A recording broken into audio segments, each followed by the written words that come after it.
శ్రీశైలం దేవస్థానంలో శివరాత్రి మహోత్సవాలు అంగరంగ వైభవంగా జరుగుతున్నాయి. అత్యద్భుతంగా జరుగుతున్న శ్రీశైలం దేవస్థానంలో ఉన్నటువంటి శివరాత్రి ఉత్సవాల గురించి సంబంధించి మనతో మాట్లాడడానికి శ్రీశైలం ఈవో శ్రీనివాసరావు ఉన్నారు. సార్, చెప్పండి, బ్రహ్మోత్సవాల తర్వాత ఇప్పుడు శివరాత్రి మహోత్సవాలు దాదాపు 18వ తారీఖు వరకు కూడా స్పర్శ దర్శనం లేదని చెప్పేసి చెప్తున్నారు. అసలు ఎలాంటి ఏర్పాట్లు చేశారు, ఏ రకమైనటువంటి జాగ్రత్తలు తీసుకున్న పరిస్థితి అయితే ఉంది? చాలా లక్షలాదిగా కూడా భక్తులు వస్తారు. ఓం నమ శివాయ, శ్రీమాత్ర నమ. శ్రీశైల మహాక్షేత్రంలో బ్రహ్మోత్సవాలు మహాశివరాత్రి సందర్భంగా పెద్ద ఎత్తున జరుగుతూ ఉన్నాయి. శ్రీశైల క్షేత్రం అంటేనే మహాశివరాత్రికి ఒక ప్రత్యేకత ఉన్నది. మిగతా శైవ క్షేత్రాల్లో కేవలం ఆ రోజు ఒక తిరునాళ్ళలాగనో లేదా ఆ రోజు ఉన్నటువంటి లింగోద్భవానికి మాత్రమే ప్రాధాన్యత ఉంటుంది. కానీ శ్రీశైల మహాక్షేత్రంలో మహాశివరాత్రి రోజు ఒక పక్క మహాన్యాసపూర్వక ఏకాదశ రుద్రాభిషేకం, లింగోద్భవం, పాగాలంకరణ, లీలా కళ్యాణం అంటే శివపార్వతుల కళ్యాణం, ఇవన్నీ కూడా అనేక విషయాలుగా ఇక్కడ మహాశివరాత్రి పర్వదినం చాలా పెద్ద ఎత్తున జరుగుతుంది. దానికి ముందు ఏదైతే 11 రోజుల పాటు ఈ యొక్క మహాశివరాత్రి పర్వదినాన్ని పురస్కరించుకొని వాహన సేవలు, అదేవిధంగా రథోత్సవం, ప్రభోత్సవం, ఇవన్నీ కూడా ఒక పండుగ వాతావరణంలో 11 రోజుల పాటు భక్తుల్ని అలరారించేటువంటి ఒకే ఒక్క క్షేత్రం ఈ శ్రీశైల క్షేత్రం. అయితే లింగోద్భవ కాల దర్శనం చేసుకోవాలి, అలాగే పాగాలంకరణ కూడా చూడాలి అని అత్యధికంగా భక్తులు వచ్చేటటువంటి పరిస్థితి అయితే ఉంటుంది. అయితే ఈరోజు పర్టికులర్గా లక్షలాదిగా భక్తులు వస్తారు. ఎలాంటి జాగ్రత్తలు తీసుకున్నారు? దర్శనానికి చేసిన ఏర్పాట్లు ఏంటి? నిన్నటి రోజు చూసినట్లయితే 1,02,000 మంది భక్తులు స్వామి అమ్మవార్లను దర్శించుకున్నారు. ఈరోజు ఆ సంఖ్య 1,30,000 నుంచి 1,40,000 వరకు ఉంటుందనేటువంటి భావనలో మేము ఏర్పాట్లు చేసాం. ఇప్పటికే పోలీసు, రెవెన్యూ, ఎండోమెంటు ముగ్గురు సమన్వయంతో జిల్లా కలెక్టర్ గారు స్వయంగా ఇక్కడే ఉండి 8వ తారీఖు మొదలైతే 9వ తారీఖు రాత్రి నుంచి వారు ఇక్కడే ఉన్నారు. అది రేపు 18వ తారీఖు వరకు కూడా వారు ఈ కార్యక్రమాలన్నింటినీ పర్యవేక్షిస్తూ ఉన్నారు. దేవాలయం నుంచి జిల్లా కావాల్సిన అన్ని సహాయ సహకారాలు అందించడం ఈ దేవాలయ కార్యనిర్వహణాధికారి నా బాధ్యత. అదేవిధంగా పోలీసు వారు 2,000 పైచిలుకు ఉద్యోగులతో వారు కూడా మరి నిరంతరం పహారా కాస్తూ ఈ 7 కిలోమీటర్ల పరిధిలో విస్తరించినటువంటి శ్రీశైల మహాక్షేత్రాన్ని మరి నిఘా నీడలో భక్తులకి ఎటువంటి అసౌకర్యం కలగకుండా ఈ యొక్క మహాశివరాత్రి బ్రహ్మోత్సవాల్ని నిర్వహించడానికి మాకు సహకరిస్తున్నారు. సార్, అయితే శివరాత్రికి సంబంధించినంత వరకు కూడా ఈరోజు ఎక్కువగా అందరూ శివ మాల వేసుకుని వచ్చి ఇక్కడ విరమణ చేసి దర్శనం చేసుకుని వెళ్తూ ఉంటారు. అంటే వాళ్ళకి ఎలాంటి ఏర్పాట్లు చేయడం జరిగింది శివభక్తులకి? శ్రీశైల క్షేత్రంలో మిగతా దేవాలయాలకు భిన్నంగా శివస్వాములు శివమాల వేసి వాళ్ళు మండలం, అర్ధమండలం, అంటే మండలం అంటే 41 రోజులు, అర్ధమండలం 20 రోజుల చొప్పున మొన్న 7వ తారీఖు ఫిబ్రవరి 7వ తారీఖు నుంచి విరమణ కార్యక్రమాన్ని మొదలుపెట్టి ఆ 7వ తారీఖు నుంచి వచ్చినటువంటి వాళ్ళు కొంతమంది మహాశివరాత్రిని పురస్కరించుకొని రేపటి వరకు కూడా కంప్లీట్గా ఈ క్షేత్రంలో వారు ఉండి ఈ యొక్క స్వామి అమ్మవార్ల యొక్క ప్రతి కార్యక్రమాన్ని కూడా వాళ్ళు తిలకించి వారు మమేకం అవటం అనేది ఒక పద్ధతి. కొంతమంది శివస్వాములు వచ్చి స్వామి అమ్మవారు దర్శించుకొని వారి ఇరుముడి విరమణ చేయటం అనేది ఒక ఎత్తు.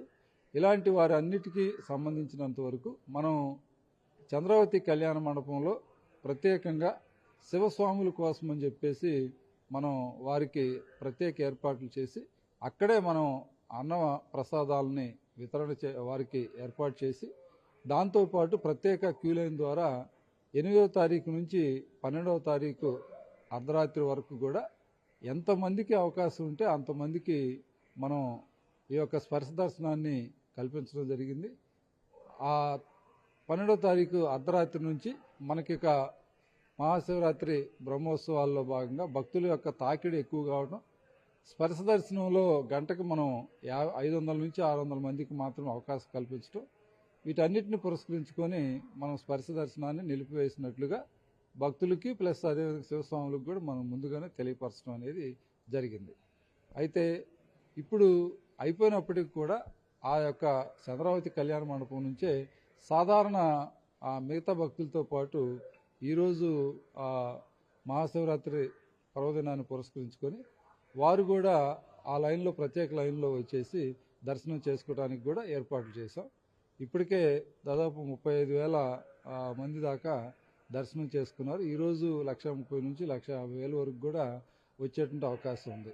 భక్తులకి అన్ని రకాలైన ఏర్పాట్లు మేము చేయటం. సార్, అయితే అర్ధరాత్రి కూడా ఎక్కువగా క్యూ లైన్ ఉండేటటువంటి పరిస్థితి, రిటర్న్ వెళ్ళేటటువంటి వాళ్ళు వచ్చేవాళ్ళు వీళ్ళతో పూర్తిగా క్షేత్రం మొత్తం అంతా కూడా భక్తులతో నిండిపోయేటటువంటి పరిస్థితి ఉంటుంది. అటువంటి పరిస్థితుల్లో ఎలాంటి జాగ్రత్తలు ఉన్నాయి? అంటే ఎక్కడైనా భక్తులకి ఏ రకమైనటువంటి, అంటే ఇక్కడ వాటర్ కావచ్చు, మెడికల్ ఫెసిలిటీస్ కావచ్చు, ఇంకేదైనా ఈ రకమైనటువంటి పరిస్థితులు ఎలా ఉండబోతున్నాయి?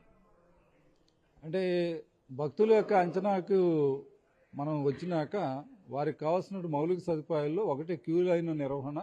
క్యూ లైన్లో కూడా వాళ్ళు ప్రశాంతంగా కాసేపు ఎక్కువసేపు కనుక ఉండాల్సి వస్తే అక్కడ ఉన్నటువంటి నీడ, దాంతోపాటు ఫ్యాన్లు అవి పనిచేసేటట్టు మంచినీటి వసతి, అదేవిధంగా మరుగుదొడ్ల వసతి కల్పించడం అనేది ఇది ఉంది. గత సంవత్సరం మనం 11,000 మంది వరకు ఈ క్యూ లైన్ నిర్వహణ కోసం ఉంచితే ఈ సంవత్సరం అది 15,000 మంది దాకా చేయటం అనేది జరిగింది.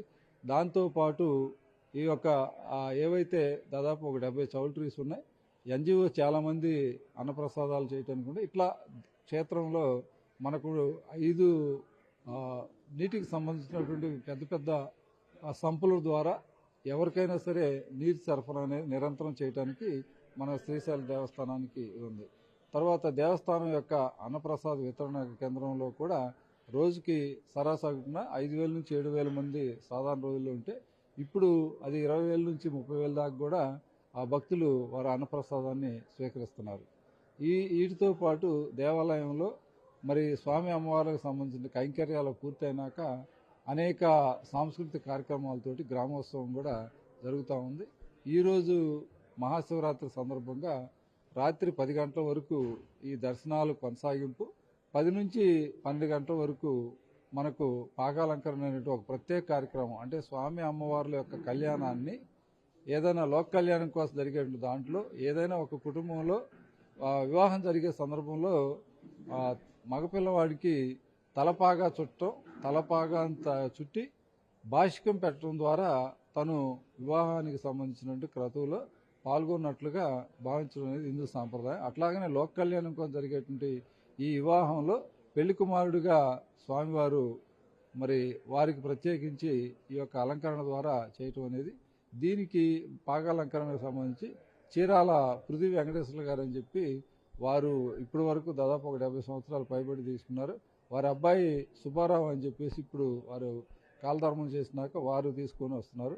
పాగా ఇప్పటికే ఆల్రెడీ వచ్చింది. రోజుకు ఒక మూర చొప్పున వారు 365 రోజుల్లో 300 రోజులు వారు ఈ యొక్క నేత ద్వారా సింగిల్ వైటు ప్లస్ అది దీంతో పాకాలంకరణ చేయడానికి సంబంధించినటువంటి ఆ దైవ కార్యక్రమంలో వాళ్ళ కుటుంబానికి పెద్దపీట వేయటం అనేది ఈ క్షేత్రంలో అనుకోకుండా మరి జరిగిందో లేకపోతే ప్రత్యేకంత కారణాలు ఏముందో నాకైతే అంత తెలియదు కానీ, బట్ ఈ పాకాలంకరణ అనేది ఏ దేశంలో ఉన్నట్టు ఏ ఒక్క క్షేత్రంలో కూడా లేదు కాబట్టి దీనికి ఒక ప్రత్యేకత ఉన్నది. సార్, అయితే పాగాలంకరణకి ప్రత్యేకంగా మాకు దర్శనానికి అందరికీ అవకాశం ఉండేలా చూడండి అని చెప్పని కొంతమంది భక్తులు కోరుతున్నటువంటి పరిస్థితి అయితే ఉంది. సో అయితే అటువంటి అవకాశం ఉంటుందా? ఉండే అవకాశాలు ఏమైనా ఉన్నాయా? పాగాలంకరణ అనేది వాస్తవంగా అయితే అది దైవపరమైనటువంటి కార్యక్రమం. అది పూజారులను వారు మాత్రమే చేసేది. అయితే ఏదో ఒక మాకు ముందు ఉన్నటువంటి ఒక కరుణాధికారి భక్తులకు కూడా అది చేరవేయాలని సదుద్దేశంతో మొదలుపెట్టి ఉంటాడు. కారణాలు ఏమైనప్పటికీ కూడా దైవ కార్యక్రమంలో ఎవరైనా చూద్దాం అనుకోవటం, దాంట్లో పాల్గొనడం అనేది తప్పు కాదు. అయితే మనకు ఉన్నటువంటి ఆంక్షల రూపంలో చూసినట్లయితే దేవాలయ ప్రాంగణం ఒక 7 ఎకరాలు మాత్రమే ఉంటుంది.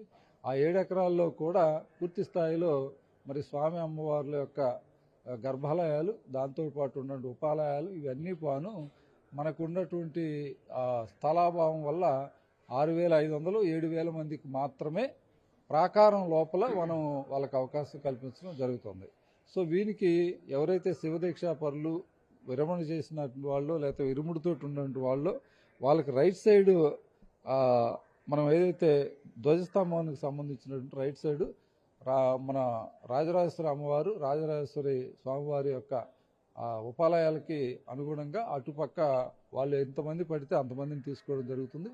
ఎడం వైపు మనోహర గుండం వైపు మనం ఏదైతే విఐపీలకు సంబంధించినటువంటి ఏదైనా వాళ్ళ కుటుంబాలు లేదా సెల్ఫ్లో వచ్చినటువంటి వాళ్ళకి మనం ఒక 500 నుంచి 550 వరకు మాత్రమే అక్కడ వెసులుబాటు ఉంది. ఆ వెసులుబాటుకు తగ్గట్టుగా ఏర్పాటు చేస్తాం. మిగిలినటువంటిది ఎంత ఖాళీ ఉంటే అది కూడా భక్తులకు అసౌకర్యం కలిగి ఏదైనా స్టాంపేడ్ అయ్యి ఉద్రిక్తులకు దారితీస్తుందని చెప్పేసి భావించి ప్రభుత్వం కొన్ని ఆంక్షలతో కూడినటువంటి పాసులు అనేది ఇస్తా ఉన్నాం.